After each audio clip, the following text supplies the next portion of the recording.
महाराष्ट्रातील राज्यसभेची निवडणूक बिनविरोध होणाऱ्या 7 जागांसाठी भरण्यात आलेल्या 12 अर्जांपैकी केवळ 7 अर्ज वैध ठरले आहेत. 7 उमेदवारांची खासदार म्हणून अधिकृत बिनविरोध निवड झाल्याचं जवळपास स्पष्ट झालंय. औपचारिक घोषणा आता फक्त बाकी आहे. शरद पवार, विनोद तावडे, रामदास आठवले, माया युनाते, रामराव गडपुते, पार्थ पवार आणि ज्योती वाघमारे हे राज्यसभेवर जातील.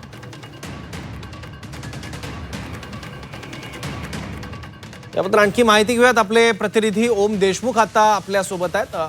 ओम, महाराष्ट्रातली राज्यसभेची निवडणूक आहे ती आता बिनविरोध होणार हे जवळपास स्पष्ट झालं म्हणायचं. सौरभ, खरं तर 7 जागांसाठी जे 12 अर्ज आले होते त्यापैकी 7 अर्ज हे वैध ठरवण्यात आलेले आहेत. त्यामुळे ही निवडणूक बिनविरोध पार पडल्याचं आता जवळपास स्पष्ट झालंय. खरं तर औपचारिकरित्या या संदर्भातली घोषणा होणं बाकी आहे. त्यामुळे या निवडणुकीत जी चुरस निर्माण होईल अशी शक्यता वर्तवण्यात आली होती ती सगळी चर्चा, या सगळ्या गोष्टींना आता कुठेतरी पूर्णविराम मिळालाय. राज्यसभेसाठी भाजपचे 4, शिवसेनेचा 1, राष्ट्रवादीचा 1 आणि शरद पवार पक्षाकडनं महाविकास आघाडी म्हणून स्वतः शरद पवार असे 7 उमेदवार आता महाराष्ट्रातून बिनविरोध निवडून गेलेले आहेत. हे आता स्पष्ट झालंय. विधिमंडळामध्ये या संदर्भातली जी अधिकृत नोटिफिकेशन आहे ते देखील लावण्यात आलंय. त्यामुळे आता केवळ राज्यसभेच्या संदर्भामधली जी घोषणा आहे ती होणं आता खरं तर बाकी आहे. त्यामुळे या नव्या खासदारांचा आता हा कार्यकाळ देखील लवकरच सुरू होईल हे देखील यातून स्पष्ट झालंय.